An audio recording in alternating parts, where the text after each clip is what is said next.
Hello students, in this video we will discuss the following points: area of parallelogram, area of triangle, area of parallelogram with diagonals P and Q, determinant form of A cross B, relation between A cross B and A dot B, it is called Lagrange's identity, and scalar triple product and scalar triple product.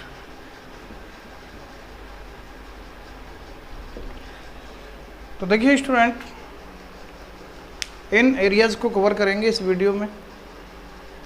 देखिए area of parallelogram, area of parallelogram, एक parallelogram form कर देते हैं। This is a parallelogram. Okay, this is point O, A, B, C. Suppose this is the origin and the position vector of A vector, and position vector of C, B vector. So the OA vector is A and OC vector is B. Okay. तो देखिए student, exact क्या है कि देखो, अगर इसके position vector मैंने ए मान लिए और इसको मैं ओरिजिन नहीं मानता, अगर मान लो कि ओरिजिन नहीं होता तो इसका भी पोजीशन वेक्टर कुछ और होता। अगर ये ओरिजिन है तो इसके पोजीशन वेक्टर जीरो ही होंगे। तो इसका मतलब ए में से मैंने जीरो माइनस किया तभी तो ये ए आया, ए वेक्टर। बी में से मैंने जीरो माइनस किया तभी तो ये बी वेक्टर आ गया मेरे पास। मतलब ये पोजीशन वेक्टर है, इसके पोजीशन वेक्टर तो जीरो होते ही हैं। तो बेटा ओरिजिन के रेस्पेक्ट में अगर मैं इस वेक्टर को फाइंड करूँगा, ओ ए वेक्टर को, तो ये ओ ए वेक्टर जो मिलेगा वो ए वेक्टर मिलेगा, ये बी वेक्टर मिलेगा। ठीक है ना। तो बेटा यहाँ पर ध्यान रखना है कि अगर आपको इस पैरेललोग्राम का एरिया फाइंड करना है तो area of parallelogram that is equal to A cross B. ठीक है ना। इन दोनों एडजेसेंट साइड का जो एडजेसेंट वेक्टर है ना, ये एडजेसेंट साइड पे वेक्टर हैं, ए वेक्टर बी वेक्टर, इनका क्या करना है, आपको क्रॉस प्रोडक्ट करना है। ठीक है ना। तो क्रॉस प्रोडक्ट से जो आंसर आएगा वो आपका इस पैरेललोग्राम का वेक्टर एरिया आ जाएगा। इसको बोलते हैं वेक्टर एरिया। ठीक है ना। अब हमें क्या करना है, एरिया निकालना है। अगर मुझे रियल वैल्यू में फाइंड करना है तो एरिया ऑफ पैरेललोग्राम क्या हो जाएगा बेटा, इसका मैग्नीट्यूड यूज कर लेंगे तो ये इसका आपका वेक्टर का पैरेललोग्राम का एरिया हो जाएगा। क्लियर बेटा। तो ये ध्यान रखना है कि ये इसका एरिया हो गया। कैसे फाइंड करते हैं एरिया, देखो यहाँ से परपेंडिकुलर ड्रॉ कर लिया, एक एम हो गया, ये परपेंडिकुलर। ठीक है बेटा। तो एक फॉर्मूला मैंने बताया था आपको, ये थीटा है मान लीजिए, ए और बी के एंगल, ए वेक्टर बी वेक्टर के बीच का जो एंगल है वो क्या है, थीटा। तो एक फॉर्मूला हमने आपको बताया था, A cross B equal to magnitude of A into magnitude of B sine theta into N unit vector. तो बेटा आप ये बताओ कि यहाँ से ओ सी कितना हो गया, ओ सी का मैग्नीट्यूड कितना हो गया, ये हो गया ओ सी मैग्नीट्यूड का मैग्नीट्यूड कितना होगा, बी वेक्टर का मैग्नीट्यूड। तो बेटा ये एक राइट एंगल ट्रायंगल बन गया। इस राइट एंगल ट्रायंगल में ओ एम बता सकते हो क्या होगा, ओ एम होगा magnitude of B cos theta. ठीक है। और ये बता सकते हो सी एम क्या होगा, सी एम होगा magnitude of B sine theta. ठीक है बेटा। ये जो डिस्टेंस होगी वो मेरे पास कितनी होगी, magnitude of B sine theta, क्योंकि आप फाइंड कर लेना ये बी वेक्टर को डिनोट कर रहा है, तो यहाँ से यहाँ तक ये जो डिस्टेंस होगी वो क्या होगी, मैग्नीट्यूड ऑफ बी। ठीक है। तो ये ट्रायंगल में यूज़ कर लेना, साइन थीटा का फॉर्मूला लगाना, तो आपको ये सी एम क्या मिलेगा, magnitude of B sine theta. तो आप इसकी जगह पे magnitude of B sine theta की जगह पे क्या लगा दूँ, मैं सी एम लगा दूँ। ठीक है बेटा। तो A vector cross B vector equal to magnitude of A, और इसको क्या लगा दूँ मैं यहाँ पे, क्या लगा दूँ बेटा, यहाँ लगा दूँ मैं सी एम। ठीक है ना, सी एम।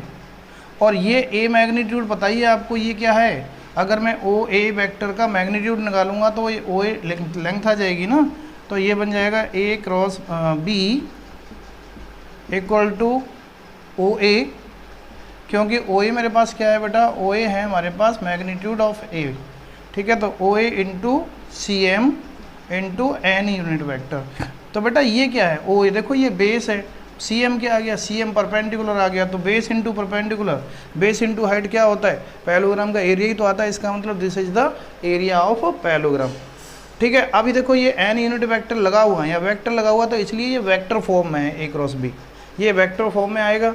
और अगर मैं इसका मैग्नीट्यूड ले लूँगा तो इसका आपको रियल वैल्यू में आपको इसका आंसर मिल जाएगा, ठीक है बेटा। एरिया पैरेललोग्राम हो गया, फॉर्मूला याद रखना है, ए क्रॉस बी वेक्टर एरिया है और ये जो आपका स्केलर एरिया हो गया, ठीक है। अगला है कि अगर मुझे एरिया ऑफ ट्राइंगल फाइंड करना है, ठीक है बेटा, एरिया ऑफ ट्राइंगल फाइंड करना है, तो देखिए फिर मैं एक पैरेललोग्राम ही बना लेता हूँ, ठीक है ना। इसको ए वेक्टर मान लेता हूँ, इसको बी वेक्टर मान लेता हूँ, ठीक है बेटा। और ये ओ ए बी सी, तो बेटा मेरे को क्या करना है, यहाँ पे पैरेललोग्राम का एरिया आपने देखा, एरिया ऑफ पैरेललोग्राम, ठीक है ना, O A B C that is equal to A cross B का मैग्नीट्यूड, ठीक है ना। मैं वेक्टर एरिया कंसिडर नहीं कर रहा, मैंने क्या किया है कि मैंने स्केलर एरिया लिया है, इसका मैग्नीट्यूड लिया है, तो वैल्यू आ गई मेरे पास, ठीक है बेटा। अब देखो यहाँ से मैंने क्या किया कि ये मेरे पास एक डायगोनल हो गया, अब ये डायगोनल हो गया तो ये ए वेक्टर है, तो ये पैरेललोग्राम है, तो बेटा ये बी वेक्टर है, तो ये भी बी वेक्टर होगा मेरे पास, ठीक है ना। तो देखिए और मुझे पता है कि अब इस ट्राइंगल का मेरे को एरिया निकालना है, ठीक है ना, ठीक है, जो कि ओ ए वेक्टर और ए बी वेक्टर से बना, ठीक है ना। ये एडजेसेंट साइड है, ठीक है ना, ये क्या है हमारे पास एडजेसेंट साइड है, मतलब ए और ये बी एडजेसेंट साइड है। अगर मैं इसको ये भी मान सकता हूँ, ये भी मान सकता हूँ, ऐसे मैंने मान लिया, ड्रॉ कर लिया ये, तो ये ए वेक्टर है, ये बी वेक्टर है, ये बी वेक्टर है, तो ये ए वेक्टर होगा, ठीक है बेटा। तो अब बताइए कि मुझे पता है, आपने 9th में थ्योरम पढ़ी होगी कॉन्ग्रुएंसी की, कि किसी पैरेललोग्राम में कोई भी डायगोनल उस पैरेललोग्राम को दो कॉन्ग्रुएंट पार्ट में डिवाइड करता है।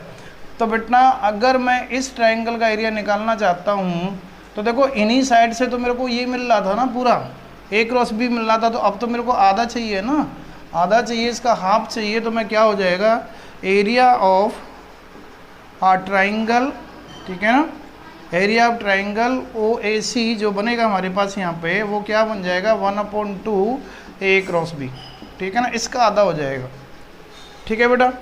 ये ए और बी क्या है, एडजेसेंट साइड के वेक्टर हैं, ध्यान रखना, एडजेसेंट वेक्टर हैं ये ए और ये बी, मतलब को इनिशियल वेक्टर इनको कहते हैं हम, ठीक है, एक ही पॉइंट से निकले हुए हैं, ये इधर जा गया, ये इधर गया, ठीक है ना। तो ये ए बी जो हमारे पास दो एडजेसेंट साइड हैं, अगर इनके वेक्टर आपको दे रखे हैं तो ट्रायंगल का एरिया आप इस तरीके से फाइंड कर लेंगे, ठीक है बेटा।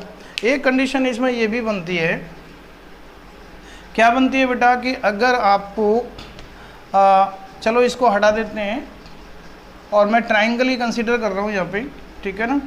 आपको क्या है कि ये जो पॉइंट है मेरे पास ए बी सी, इसका एरिया निकालना है और इसके तीनों के पोजीशन वेक्टर दे रखे हैं, इनमें से कोई ओरिजिन नहीं है।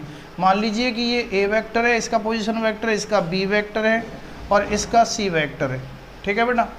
इनके तीनों की ये पोजीशन वेक्टर हैं, तो इसका एरिया जो निकलता है ना, अगर इनके तीनों के पोजीशन वेक्टर दे रखे होते हैं, इफ ए वेक्टर, ठीक है ना, B vector and C vector are the P V means position vector of point A B and C respectively, ठीक है बेटा। तो एरिया ऑफ ट्राइंगल, ठीक है, कैसे निकालेंगे, तो पहले तो हम इसका वेक्टर निकालेंगे ना, कैसे निकालते हैं वेक्टर, जो बी सी वैक्टर निकालेंगे तो सी माइनस बी करेंगे ना, तो ये बन जाएगा मेरे पास सी माइनस बी वैक्टर, ये B vector C minus B vector बन गया।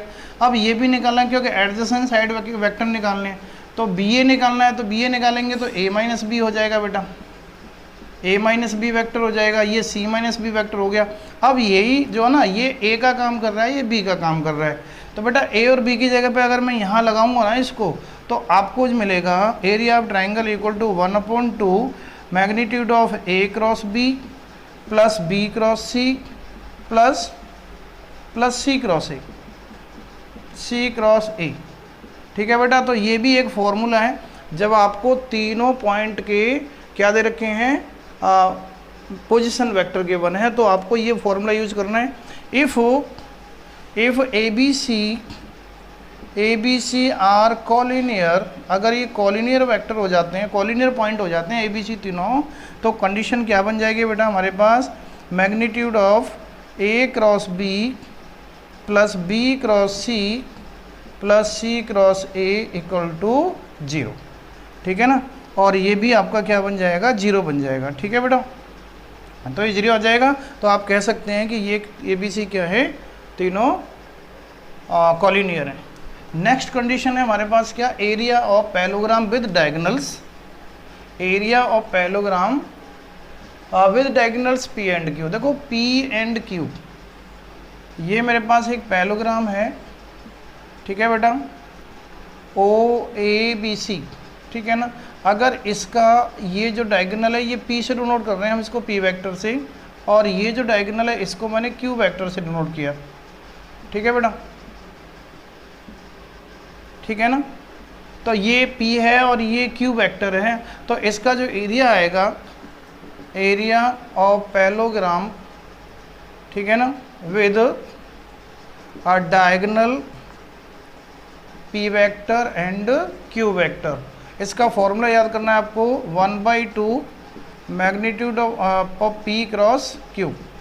ठीक है बेटा, ये फॉर्मूला होता है इसका आपको ध्यान रखना है कि 1/2 पी क्रॉस क्यू हो जाता है। अगर ये आपको डायगोनल दे रखे हैं, डायगोनल के अलोंग वेक्टर दे रखे हैं, तो आपको ये फॉर्मूला अप्लाई करना है। ठीक है बेटा, नेक्स्ट आते हैं, देखो ये आपका हो गया एरिया पैलोग्राम विद डायगोनल्स। ठीक है ना, तो देखिए नेक्स्ट पॉइंट है हमारे पास क्या है, determinant form of A cross B. देखो ए क्रॉस बी आपको निकालना है, तो एक डिटर्मिनेंट का मेथड भी होता है हमारे पास। क्या होता है, जैसे मान लीजिए कि let A vector equal to, मेरे पास आ गया A1 I cap plus A2 J cap plus A3 K cap, और बी वेक्टर आ गया मेरे पास B1 I cap plus B2 J cap plus B3 K cap. ठीक है बेटा, अब मेरे को ए क्रॉस बी निकालना है, तो देखो डिटर्मिनेंट मेथड क्या होता है, ऊपर लिखिए आई कैप जे कैप के कैप, ये आ गया मेरे पास किसमें, डिटर्मिनेंट में फर्स्ट रो में। अब इनके जो डी आर है ना इस वेक्टर के और इस वेक्टर के, वो सेकंड रो थर्ड रो बना दीजिए। क्या हो जाएगा, A1 A2 A3, और ये हो जाएगा B1 B2 B3। तो बेटा इसको सॉल्व करेंगे तो आपका ये आंसर आ जाएगा। ठीक है ना, ये डिटर्मिनेंट फॉर्म होती है। ए क्रॉस बी, कभी भी आपको डॉट क्रॉस प्रोडक्ट करना पड़ जाए, वेक्टर प्रोडक्ट करना पड़ जाए, तो आप इसका यूज़ कर सकते हैं। जैसे एक एग्जांपल दे देते हैं, ए वेक्टर है मेरे पास i plus 2j plus 3k, और बी वेक्टर है मेरे पास, ठीक है बेटा, क्या है, i माइनस जे और माइनस के। तो मैं ए क्रॉस बी निकालना चाह रहा हूँ, तो मेरे को कैसे मिलेगा, आई कैप जे कैप के कैप, ये हो जाएगा 1 2 3 1 -1 -1। बेटा डिटर्मिनेंट आपने सॉल्व किया होगा, तो आई कैप बाहर, इसको और इसको 0 कर दूंगा, -2 + 3 माइनस जे, और बेटा इसको और इसको छोड़ दूंगा, तो ये हो जाएगा -1 -3 प्लस के, और इसको छोड़ दूंगा, -1 -2, तो ये बन जाएगा मेरे पास आई कैप, ठीक है ना, प्लस 4j कैप, ठीक है ना, और -3 के कैप। देखो बहुत जल्दी आंसर आ गया। ठीक है ना, ए कार्टिजन ए क्रॉस बी आपको आंसर निकालना है तो डिटरमिनेंट का यूज़ कर सकते हैं। ठीक है बेटा, नेक्स्ट है, ये डिटरमिनेंट फॉर्म हो गई हमारे पास। अच्छा, अब आता है relation between A Cartesian A cross B and A dot B. देखो एक फॉर्मूला हमने, इसको हम लैग्रेंज आइडेंटिटी भी कहते हैं। क्या बोलते हैं बेटा इसको, लैग्रेंज आइडेंटिटी। लैग्रेंज आइडेंटिटी क्या होती है कि एक दो रिजल्ट हमने आपको बताए हुए थे, कि एक तो बताया था कि A dot B equal to A magnitude B magnitude cos theta, ठीक है ना, इक्वेशन 1। ठीक है ना, एक रिजल्ट बताया था मैंने आपको, A cross B equal to magnitude of A magnitude of B into sine theta into N unit vector. ठीक है। इसका दोनों तरफ का मैग्नीट्यूड ले लूँ मैं तो क्या बन जाएगा बेटा, ए क्रॉस बी का magnitude equal to magnitude A magnitude B into sine theta, क्योंकि एन यूनिट वेक्टर ही होता है, इसका मैग्नीट्यूड 1 ही हो जाएगा। इक्वेशन नंबर इसको 2 मान लिया। ठीक है बेटा, अब मैं क्या करूँगा, इन दोनों साइड का स्क्वायर कर दूँ। ठीक है बेटा, इसका स्क्वायर कर दूँ, स्क्वायरिंग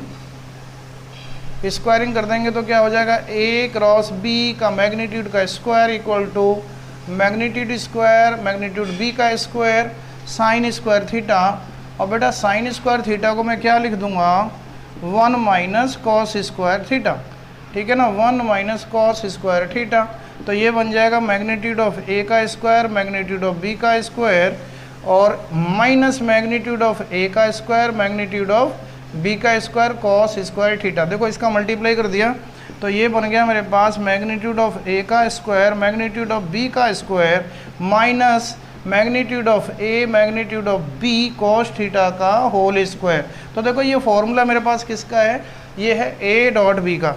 तो इसको मैं लिख सकता हूँ मैग्नीट्यूड ऑफ ए का स्क्वायर मैग्नीट्यूड ऑफ बी का square minus A dot B का होल स्क्वायर। ठीक है बेटा, तो देखो ये मेरे पास क्या आ चुका है, लैग्रेंजीज आइडेंटिटी। यही लैग्रेंजीज आइडेंटिटी है, यही रिलेशन है। कभी आपको इस पे ही क्वेश्चन पूछ लेता है। ठीक है, कंपटीशन में इसी आइडेंटिटी पे क्वेश्चन पूछ लेगा कि कभी ये दे रखा होगा ये दे रखा होगा तो ये पूछ लेगा कि ए स्क्वायर बी स्क्वायर कितना होगा, कभी ये और ये दे रखा है तो ए डॉट बी का होल स्क्वायर पूछ लेगा कितना होगा। तो ये बहुत ही इंपॉर्टेंट आइडेंटिटी है आपकी, लैग्रेंजीज आइडेंटिटी के नाम से है। तो इसको आपको बहुत ही अच्छी तरह से तैयार करना है। ठीक है बेटा, अच्छा अब आता है बेटा नेक्स्ट टॉपिक है हमारे पास scalar triple product. Scalar triple product, देखो अभी तक आपने क्या क्या पढ़ा, आपने स्केलर प्रोडक्ट पढ़ा और वेक्टर प्रोडक्ट भी पढ़ लिया। ठीक है ना, ये भी स्टडी कर लिया, वेक्टर और स्केलर दोनों स्टडी किए हुए हैं। लेकिन यहाँ पर क्या है, ट्रिपल प्रोडक्ट हो रहा है, scalar triple product, scalar triple product. ठीक है बेटा, बहुत ही काम का टॉपिक है। ठीक है ना, ये ध्यान रख लेना है आपको, बहुत काम का टॉपिक है, कभी भी आपको यूज हो सकता है ये। ठीक है बेटा, ज़रूरी है आपको ध्यान रखना है। क्या करना है आपको स्केलर ट्रिपल प्रोडक्ट में कि देखिए यहाँ पर 3 वेक्टर का प्रोडक्ट होता है। ठीक है ना, A B C are 3 non zero vector, 3 non zero vector. ठीक है बेटा, A B C 3 non zero vector हैं। ठीक है ना, तो देखिए क्या करना होता है कि इनमें से किन्हीं 2 का तो क्रॉस प्रोडक्ट होता है। ठीक है, फिर उसका किसी तीसरे के साथ क्या हो जाता है, डॉट प्रोडक्ट होता है, उसको कहते हैं हम स्केलर ट्रिपल प्रोडक्ट। ठीक है ना, स्केलर ट्रिपल प्रोडक्ट का मतलब ही होता है कि किन्हीं 2 का क्रॉस प्रोडक्ट और फिर जो आंसर आएगा उसका फिर तीसरे से डॉट प्रोडक्ट। ठीक है ना, तो ये ध्यान रखना है कि एक ये साइकिल टाइप का चलता है जो साइक्लिक ऑर्डर में, ये बेटा साइक्लिक ऑर्डर में होता है सब काम। ठीक है ना, ये मान लीजिए कि ए वेक्टर है, ये बी वेक्टर मान लिया और ये मान लिया मैंने सी वेक्टर। ठीक है, तो ऐसे जो साइक्लिक ऑर्डर चलता है, ए आएगा तो बी आएगा, उसके बाद उसके जस्ट बाद सी आएगा। ठीक है ना, ए बी सी, अगर बी आ गया तो फिर बी सी ए आएगा, अगर या फिर सी आ गया पहले तो सी ए बी आना चाहिए। ठीक है ना, तो ये ध्यान रखना है, बहुत ही ज़रूरी है स्केलर ट्रिपल प्रोडक्ट में। तो देखिए ए बी सी, देखो ए का डॉट कर दिया मैंने बी क्रॉस सी से। ठीक है ना, तो देखो ए डॉट बी क्रॉस सी, इसको कहते हैं scalar triple product. Scalar triple product, देखो बी और सी का क्रॉस प्रोडक्ट हुआ और उसका फिर ए के साथ क्या हुआ, डॉट प्रोडक्ट हुआ, तो इसको कहते हैं स्केलर ट्रिपल प्रोडक्ट बेटा। ठीक है ना, अब देखो इसको मैं और कैसे लिख सकता हूँ, देखो मैंने क्या बताया था आपको कि ऑर्डर चेंज नहीं होना चाहिए। देखो ऑर्डर चेंज नहीं होना चाहिए, पहले ए आया फिर बी आया फिर सी आया। ठीक है ना, तो अब उसके बाद अगर मैंने बी आगे ले लिया तो जैसे बी डॉट, तो फिर क्या आएगा, फिर बी के बाद सी आएगा और सी क्रॉस ए हो जाएगा। ठीक है ना, तो ये और ये दोनों एक ही बात है। ठीक है ना, या फिर मैंने सी ले लिया आगे तो सी डॉट और फिर आ जाएगा ए क्रॉस बी। ठीक है ना, ये तीनों का मतलब एक ही है। ठीक है ना, और इसको मैं ऐसे लिख सकता हूँ, देखो ऐसे ब्रैकेट लगाता हूँ जैसे हम क्लोज ब्रैकेट यूज़ करते हैं ना, तो क्लोज ब्रैकेट, और ये होता है ए vector, B vector, C vector, ठीक है ना, ठीक है ना। इसको मैं ऐसे भी लिख सकता हूँ, इसका मतलब ये है कि scalar triple product A dot B cross C, या फिर बी, देखो इसको मैं ऐसे भी लिख सकता हूँ, बी आया पहले तो बी सी ए, ठीक है, इसका मतलब ये भी है और इसका मतलब ये भी है, सी ए बी। तो इसका मतलब ये जब तीनों ये इक्वल हैं तो ये भी तीनों इक्वल ही हैं। तो इन छः को जो 6 हमारे पास यहाँ पर एलिमेंट्स आपको दिखाई दे रहे हैं, 1 2 3 4 5 6, ये 6 के 6 इक्वल हैं। मतलब आप किन्हीं को भी इसको ऐसे लिख सकते हो, इसको ऐसे भी लिख सकते हो, इसको ऐसे लिख सकते हो, इसको ऐसे। क्यों ऐसा क्यों हो रहा है? क्योंकि यहाँ पर साइक्लिक ऑर्डर चल रहा है, ठीक है ना। यहाँ पर ऑर्डर में है सारे, देखो A B C, B C C A, C A B, ठीक है ना। तो ये बहुत ही इंपॉर्टेंट है, आपको ध्यान रखना है। यहाँ प्रॉपर्टी बता देता हूँ मैं, स्केलर ट्रिपल प्रोडक्ट की इसकी प्रॉपर्टीज़ क्या होती हैं। तो देखिए ये तो आपने समझ लिया है कि ये सारे तीनों इक्वल हैं, ठीक है ना, ये तीनों इक्वल हैं, कोई प्रॉब्लम नहीं है इसमें। कोई ए बी सी लिखो, कोई बी सी ए लिखो, कोई सी ए बी लिखो, कोई फ़र्क नहीं पड़ता है, ठीक है ना। कोई A dot B cross C लिखो, कोई B dot C cross C लिखो, कोई C dot A cross B लिखो, कोई प्रॉब्लम नहीं है, यहाँ पर कोई फ़र्क नहीं पड़ता है, ठीक है बेटा। अच्छा, पहली प्रॉपर्टी देखिए कि एक प्रॉपर्टी है यहाँ पर कि हम डॉट को क्रॉस के साथ चेंज कर सकते हैं, तो उसमें कोई भी फर्क नहीं पड़ सकता, ठीक है। जैसे डॉट यहाँ आ जाए, क्रॉस यहाँ आ जाए, तो कोई प्रॉब्लम नहीं है ऐसी कंडीशन में, ठीक है। तो क्या कहती है प्रॉपर्टी कि ए का क्रॉस मैं बी से कर दूं, देखो मैंने क्या किया कि क्रॉस यहाँ कर दिया और इन दोनों को ब्रैकेट में बंद कर दिया, डॉट हो गया सी का। इसका भी मतलब यही है, बात एक ही है, कोई फर्क नहीं पड़ता। दैट इज इक्वल टू, ये क्या हो जाएगा, बी क्रॉस सी, ठीक है ना, डॉट ए, ठीक है बेटा। और ये हो जाएगा मेरे पास सी क्रॉस ए और डॉट बी। और इनका भी मतलब क्या हो गया, देखो इसका भी मतलब क्या हो गया, ए बी सी।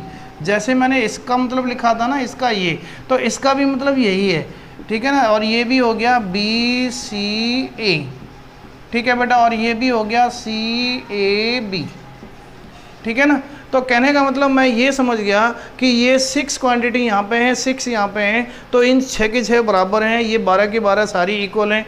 कोई किसी को भी कुछ भी लिख दे, देखो इसको मैं ऐसे लिख सकता हूँ, इसको ऐसे लिख सकता हूँ, इसको ऐसे लिख सकता हूँ, इसको ऐसे लिख सकता हूँ, कोई प्रॉब्लम नहीं, ठीक है ना। ये सारे के सारे इक्वल हैं, A B C, B C A, C A B, कोई दिक्कत नहीं है, ठीक है ना। डॉट आगे लगा दो, क्रॉस बाद में लगा दो, या क्रॉस पहले लगा दो, डॉट बाद में लगा दो, लेकिन आपको इसका ज़रूर ध्यान रखना है कि अगर ये जो ना चेंज नहीं होना चाहिए, तो आपकी सारी वैल्यू बराबर होंगी, ठीक है। दूसरी प्रॉपर्टी क्या कहती है कि अगर इन 3 जो वेक्टर हैं हमारे पास, इनमें से कोई भी 2 इक्वल हो गए तो आंसर हमेशा 0 हो जाएगा, ठीक है बेटा। जैसे मान लीजिए कि ए डॉट मैंने लिख दिया, ए डॉट, ठीक है ना, और मैंने ए डॉट ए क्रॉस सी कर दिया। देखो मैंने कोई भी 2 इक्वल, मैंने क्या कहा था, कोई भी 2 इक्वल हो जाए, ठीक है, तो ए इक्वल हो जाएगा। तो इसका मतलब इसको मैं लिख सकता हूँ ए सी, जैसा कि मैंने यहाँ लिखा था, ए बी सी लिख रहा था तो ये बी सी हो गया, ये ए सी लिख रहा हूँ तो ये ए सी हो गया, और ये क्या हो गया, आंसर 0, ठीक है बेटा।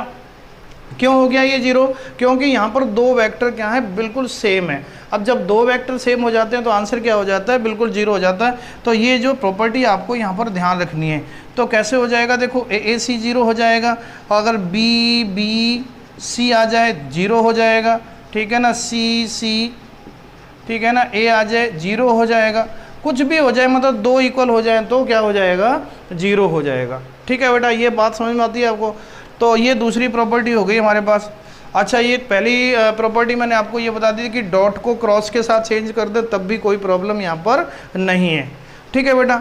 तो इतनी सी बात ये आपको समझ में आ रही होगी। अब तीसरी प्रॉपर्टी क्या कहती है कि अगर मैं इनमें से किसी का ऑर्डर चेंज करता हूँ, अगर इनमें से या इसमें से किसी का ऑर्डर चेंज करता हूँ, आगे पीछे करता हूँ, तो नेगेटिव फिर आगे आ जाएगा। जैसे मान लो कि मेरे पास ए vector, B vector, C vector है, तो इसको मैं देखो इनको चेंज करना चाह रहा हूँ, तो माइनस आ जाएगा, क्या हो जाएगा, बी ए और सी, ऐसे, ठीक है ना। तो एक प्रॉपर्टी ये कहती है कि अगर हम किन्हीं 2 का ऑर्डर चेंज करते हैं तो क्या हो जाता है, माइनस आगे आ जाता है, ठीक है बेटा। तो इसको देखो फिर मैं क्या कर सकता हूँ, फिर ये प्लस हो जाएगा। अगर मैंने इन दोनों का ऑर्डर चेंज कर दिया तो क्या हो जाएगा, प्लस बी और सी ए, ठीक है बेटा। तो ये बन जाएगा मेरे पास। तो देखो ए बी सी तो वैसे भी बी सी ए के इक्वल था, देखो यहाँ लिखा हुआ है A B C B C ए, देखो दोनों इक्वल है, तो देखो दोनों इक्वल होने ही होने हैं। क्या हुआ कि A B C that is equal to minus B A C और equal to B C A. तो देखो मैंने क्या किया कि इसका मैंने ऑर्डर चेंज किया तो नेगेटिव आ गया, फिर मैंने ए सी का ऑर्डर चेंज किया तो फिर क्या हो गया, बी सी हो गया। तो देखो बिल्कुल वही वैल्यू आ रही है। इसका मतलब ये है कि आपको इसमें यहाँ कोई प्रॉब्लम नहीं होनी चाहिए। बस एक प्रॉपर्टी याद रखनी है कि अगर हम किन्हीं दो का ऑर्डर चेंज करेंगे तो हमारे पास क्या आ जाता है, नेगेटिव वैल्यू आ जाती है। ठीक है बेटा। अच्छा, अगली प्रॉपर्टी क्या है कि अगर हमारे पास ये तीनों वेक्टर कोप्लेनर हैं, ठीक है बेटा, अगर हमारे पास ये तीनों वेक्टर कोप्लेनर हैं, if three vectors A B and C vector are coplanar, तो आपको ध्यान रखना है बेटा, अगर तीनों वेक्टर कोप्लेनर है, कोप्लेनर का मतलब क्या होता है कि तीन वेक्टर है ना एक ही प्लेन में लाई कर रहे हैं। जैसे मान लो कि ये व्हाइट बोर्ड है हमारे पास, तो एक वेक्टर ये हो गया, इसको मैंने ए मान लिया, एक वेक्टर ये हो गया, बी वेक्टर मान लिया, एक वेक्टर मान लो ये हो गया, ये सी वेक्टर मान लिया।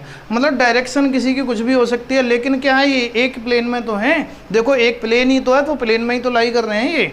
तो अगर ऐसे तीन वेक्टर हैं हमारे पास, अगर वो कोप्लेनर हैं तो उनका स्केलर ट्रिपल प्रोडक्ट क्या हो जाता है, जीरो हो जाता है। ध्यान रख लेना बेटा, ठीक है ना। तो उनका स्केलर ट्रिपल प्रोडक्ट क्या हो जाएगा, zero. A dot B cross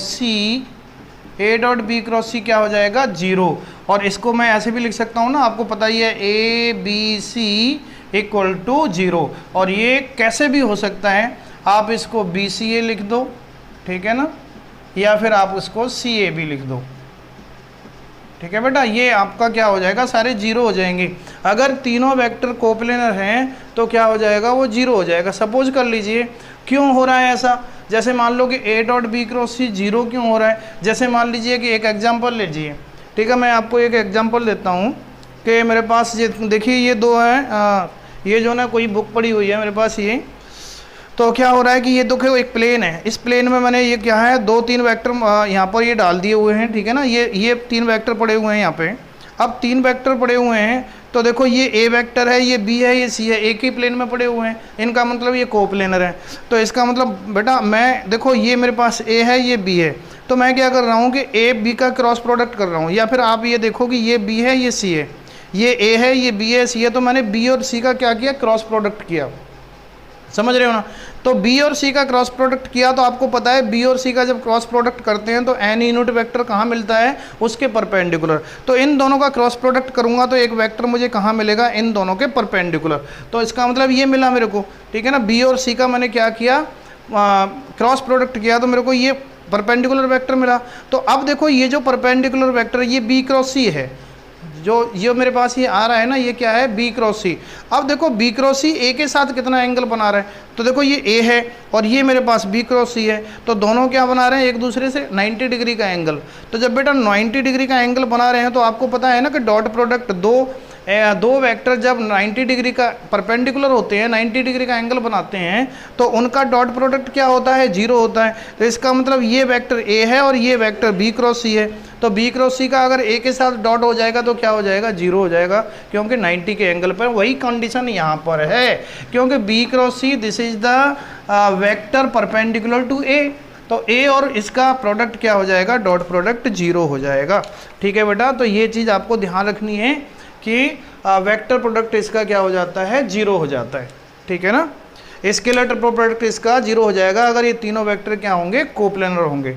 ठीक है बेटा, तो ये ध्यान रखना है आपको। अच्छा, अब बात आती है बेटा कि वॉल्यूम ऑफ टेट्राहेड्रन। ठीक है ना, सबसे पहले वॉल्यूम ऑफ पैरेललोपाइप्ड देखते हैं। वॉल्यूम ऑफ पैरेललोपाइप्ड, तो ये जो स्केलर ट्रिपल प्रोडक्ट होता है बेटा, तो ये जो है ना पैरेललोपाइप्ड का वॉल्यूम होता है। ये मान लीजिए, जैसे मान लीजिए कि मैंने पैरेललोपाइप्ड मान लिया एक, और पैरेललोपाइप्ड क्या होगा मेरे पास, जैसे मान लो कि ये है मेरे पास एक पैरेललोपाइप्ड, ठीक है ना, ये मेरे पास एक पैरेललोपाइप्ड है, ठीक है ना, और ये बेटा मेरे पास एक पैरेललोपाइप्ड हो गया। ऐसे, ठीक है ना। ये हो गया पैरेललोपाइप्ड। पैरेललोपाइप्ड होता है कि ये जो ना बिल्कुल क्यूबॉइड जैसा नहीं होता, थोड़ा सा तिरछा होता है, ठीक है ना, तिरछा होता है। जैसे बुक पड़ी हुई है, थोड़ा सा वजन डाल दो तो उस पर, ठीक है, तो एक तरफ को क्या हो जाता है, उसको स्लैंट हो जाती है। तो वो जो स्लैंट होता है ना, उसको कहते हैं हम, क्या कहते हैं, पैरेललोपाइप्ड, ठीक है बेटा। तो ये हो गया इसका पैरेललोपाइप्ड। जैसे मान लो कि इसको मैंने थोड़ा सा इधर ले लिया, ठीक है ना, ये हो गया, और इसको भी थोड़ा सा इधर ले लिया, तो ये बन जाएगा मेरे पास पैरेललोपाइप्ड, ठीक है ना, ऐसे मान लो, ठीक है ना, ये पैरेललोपाइप्ड हो गया बेटा, ठीक है ना, क्लियर है। तो ये देखिए, और ये बन गया मेरे पास पैरेललोपाइप्ड, ठीक है ना। तो थोड़ा सा झुका हुआ है एक तरफ से। तो कहने का मतलब ये है कि आप जो है ना क्या कर रहे हैं यहाँ पे, कि जो मेरे पास एक वर्टेक्स है जहाँ से मेरे को तीनों वेक्टर निकलते हुए दिखाई दे रहे होंगे, ठीक है, 3 वेक्टर, ठीक है ना, 3 वेक्टर निकलते हुए दिखाई दे रहे होंगे। जैसे यहाँ से भी 3 वेक्टर निकलते हुए दिखाई दे रहे हैं, यहाँ से भी 3 दिखाई दे रहे हैं, इस कॉर्नर से भी 3, इस कॉर्नर से भी 3 साइड होती है ना। तो इसका मतलब अगर मैंने यहाँ से देखा तो ये ए वेक्टर है, और ये मेरे पास बी वेक्टर है, ये मेरे पास सी वेक्टर है, एक ही पॉइंट से जाने वाले वेक्टर हैं। तो इनका जो स्केलर ट्रिपल प्रोडक्ट होगा वो इसके वॉल्यूम को डिनोट करेगा, ध्यान रखना बेटा। तो ए डॉट बी क्रॉस सी क्या बनेगा मेरे पास, इसका वॉल्यूम, वॉल्यूम ऑफ पैरेललोपाइप्ड, ठीक है बेटा। वॉल्यूम ऑफ पैरेललोपाइप्ड का क्या होता है, ए डॉट बी क्रॉस सी, और ए डॉट बी क्रॉस सी को मैं ऐसे भी लिख सकता हूँ ए बी सी, ठीक है बेटा। तो दैट इज इक्वल टू ये, this is the volume of parallelepiped, ठीक है बेटा। ये हो गया वॉल्यूम ऑफ पैरेललोपाइप्ड। तो ध्यान रखना है, कभी भी आपको वॉल्यूम ऑफ पैरेललोपाइप्ड निकालना पड़ जाए तो आपको तीनों का क्या करना है, स्केलर ट्रिपल प्रोडक्ट। पहले किन्हीं 2 का कर दो, बी और सी का कर दो, सी का ए का कर दो क्रॉस प्रोडक्ट, फिर उसके बाद में तीसरे का डॉट कर दो, तो आपको क्या मिल जाएगा, वॉल्यूम मिल जाएगा इसका, ठीक है बेटा। अब आता है हमारे पास टेट्राहेड्रन का वॉल्यूम। टेट्राहेड्रन क्या होता है, टेट्राहेड्रन होता है बेटा मेरे पास ये मान लीजिए कि आपने देखा है कि जिसमें सरफेस कितने होते हैं, 4 सरफेस होते हैं, ठीक है ना। ये ए, ये बी, ये सी। तो ये ए से डिनोट कर रहे हैं इस B C vector, B C side को, इसको हम बी से डिनोट कर रहे हैं, ठीक है ना बेटा। इसको डी मान लें, ठीक है ना, और इसको हम सी से डिनोट कर रहे हैं। यहाँ भी को है क्या हो रहा है कि तीनों वेक्टर एक ही पॉइंट से जा रहे हैं, ठीक है ना। अगर इनका वॉल्यूम निकालना है मेरे को, तो ये हो गया वॉल्यूम ऑफ टेट्राहेड्रन, टेट्राहेड्रन, ठीक है बेटा। इसका क्या होता है, 1/6 of A B C, 1/6 of A B C होता है। मतलब इन तीनों वेक्टर का क्या करना है, स्केलर ट्रिपल प्रोडक्ट करना है, और स्केलर ट्रिपल प्रोडक्ट करके 6 से डिवाइड कर देना है, तो इस टेट्राहेड्रन का क्या आ जाएगा, वॉल्यूम आ जाएगा, ठीक है बेटा। तो ए बी सी हम पता है आपको कैसे निकालते हैं, ठीक है ना। कभी भी आपको इन तीनों का स्केलर ट्रिपल प्रोडक्ट करना पड़ जाए तो हम जो है ना डिटर्मिनेंट का भी यूज़ करते हैं, ध्यान रखना, सबसे बढ़िया तरीका है। जैसे मान लो कि ए वेक्टर है मेरे पास i + 2j - 2j + 3k, और बी वेक्टर है मेरे पास 3i - j + 2k, ठीक है ना, और सी वेक्टर है मेरे पास i - k, ठीक है। यहाँ पर j का जो कंपोनेंट है वो 0 है। तो बेटा इनका तीनों का मुझे क्या करना है, ए डॉट बी क्रॉस सी करना है, मतलब स्केलर ट्रिपल प्रोडक्ट करना है, या फिर मैं B dot C cross A करना चाहता हूँ, या फिर मैं C dot A cross B करना चाहता हूँ। तो तीनों के तीनों, चाहे आप ए बी सी निकालो, ये ए बी सी हो गया, ठीक है ना, ये बेटा बी सी ए हो गया, पता ही आपको बी सी ए लिखता हूँ मैं इसको, या फिर आप सी ए बी निकालो, ठीक है, कोई भी निकाल लो, ये तीनों सेम ही होते हैं। तो क्या कैसे निकालते हैं, वन इसके कंपोनेंट ले लीजिए, 1 - 2 3, 3 - 1 2, 3 - 1 2, और ये बन जाएगा 1 0 - 1, 1 0 - 1। बेटा इस डिटर्मिनेंट की वैल्यू निकालोगे, बस हो गया स्केलर ट्रिपल प्रोडक्ट, ठीक है ना। तो स्केलर ट्रिपल प्रोडक्ट निकालना डिटर्मिनेंट से बहुत ईजी होता है। कभी भी आपको स्केलर ट्रिपल प्रोडक्ट फाइंड करना हो तो आप ऐसे डिटर्मिनेंट का यूज़ करेंगे, ठीक है ना। अगर ये 0 आ गया तो मैं कह सकता हूँ कि ये ए बी सी तीनों वेक्टर कैसे हैं, पैरेलल हैं, मतलब कोप्लेनर हैं, एक ही प्लेन में। आपको बताया था कि स्केलर ट्रिपल प्रोडक्ट 0 हो जाता है अगर तीनों वेक्टर कैसे होते हैं, कोप्लेनर होते हैं, ठीक है बेटा। तो स्केलर ट्रिपल प्रोडक्ट निकालने का ये डिटर्मिनेंट वाला मेथड बहुत ही ज़्यादा ज़रूरी है, ठीक है बेटा, ये याद रखेंगे। अच्छा, अब एक 2 रिजल्ट और बताता हूँ बेटा मैं, और ये बहुत ही ज़्यादा ज़रूरी है, कभी भी पूछ लेता है किसी कंपटीशन में। देखिए ए बी सी मैंने लिखा, ए बी सी, पता है ये स्केलर ट्रिपल प्रोडक्ट होता है। अब ए को मैंने रिप्लेस कर दिया बेटा किससे, ए माइनस बी से, ठीक है ना। बी को रिप्लेस कर दिया बी माइनस सी से, ठीक है। सी को रिप्लेस कर दिया किससे, सी माइनस ए से, ठीक है बेटा। तो मेरे पास देखो ये क्या बन जाएगा, स्केल, ये भी एक वेक्टर है, ठीक है ना, ये भी एक वेक्टर हो गया, ये भी एक वेक्टर हो गया। मतलब मेरे पास ए बी सी वेक्टर थे, मैंने ए में से बी को माइनस किया तो एक वेक्टर ए बना दिया, या फिर मैंने पी मान लियो कि ये पी है, ये क्यू है, ये आर है। तो ए मैं ऐसे लिखूंगा, ठीक है बेटा।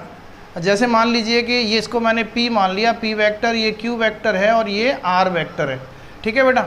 तो ये मेरे पास पी क्यू आर वेक्टर है, तो मैं कैसे लिखूंगा, पी क्यू आर, ठीक है ना। और पी क्यू आर का मतलब क्या हो जाएगा, ए माइनस बी, ठीक है ना, और b माइनस सी और c माइनस ए, ठीक है। ये रिजल्ट पूछ लेता है बेटा, हमेशा जीरो होता है, ध्यान रख लेना। ये रिजल्ट है a minus B, B minus C, C minus A, इन तीनों वेक्टर का स्केलर ट्रिपल प्रोडक्ट हमेशा क्या होगा, जीरो हो जाएगा। दूसरा रिजल्ट और बता देता हूँ बेटा, अगर ये प्लस में हो जाए, A vector plus B vector, B vector plus C vector, C vector plus A vector, ये हमेशा कितना होता है, twice of A B C के बराबर होता है, ठीक है बेटा। ये ध्यान रख लेना, ठीक है ना। तो ये दो रिजल्ट बहुत ही इंपॉर्टेंट है। कंपटीशन में तो रिजल्ट ही पूछ लेता है कि बताओ ये क्या आएगा, ठीक है ना। तो बच्चे जो है ना, उनको पता ही नहीं होता तो फिर सॉल्व करने लग जाते हैं। तो ये रिजल्ट आपको बहुत ज़रूरी ध्यान रखने हैं, ठीक है बेटा। तो देखिए इसी के साथ ये जो है ना वेक्टर का चैप्टर जो है ना, इसको हम जो है ना ओवर करते हैं, और इसके जो क्वेश्चंस हैं, ठीक है, उनको आपको ट्राई करना है। बहुत सारे अच्छे क्वेश्चन मिलेंगे आपको, ठीक है ना। और जो भी डाउट्स वगैरह हैं आप जो है ना कंसल्ट करते रहें। ओके बेटा, थैंक यू वेरी मच।